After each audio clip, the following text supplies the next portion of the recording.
We caught up with Judy Tindi Opio, who's the Enterprise Development Officer for FEASO, and she conceived of this idea, which is taking waste product from the livestock industry and turning it into jewellery, dried meat products and soap.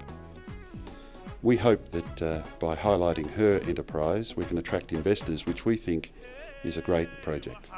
So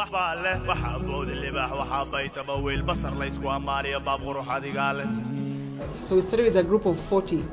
We came on the ground, identified an association that was working with women group and youth. Mainly what they're doing was slaughtering animals and selling, and so we're improving the hygiene in terms of the products they were making. Once the animal comes from the slaughterhouse, we are trying to utilize everything kind of along the value chain and also undertake some waste management along the process. We teach them how to hygienically prepare the traditional delicacy, that's the mukumad, and how to package it. Just make it better than what they have traditionally sold in the market. The bone that is left is then used for harvesting the bone marrow, again, which is packaged in jerry cans of about 10 liters and 5 liters and sold. And then the final bone is cleaned and preserved, and that's what we use for doing the bone craft. When people heard about bone craft, and various ministers would come to the site to see for themselves, and they would say, you've put in something that's imparting skills and that's actually helping the youth and the women to generate income and to create employment for themselves. We have started the next batch of training for 80 people, and the good feeling is that it has an element of sustainability.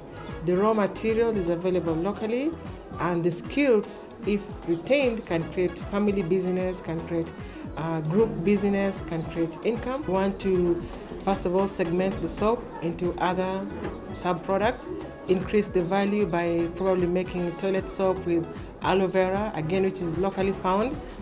Maybe perfume the soap using frankincense and the local perfumes from Burao. Currently, they go up to the wet blue stage, and then it's exported. And it's used in Italy and around the world for making some of the best products in the market.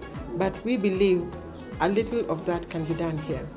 We are also looking at working on hides and skin products because there's a lot of leather.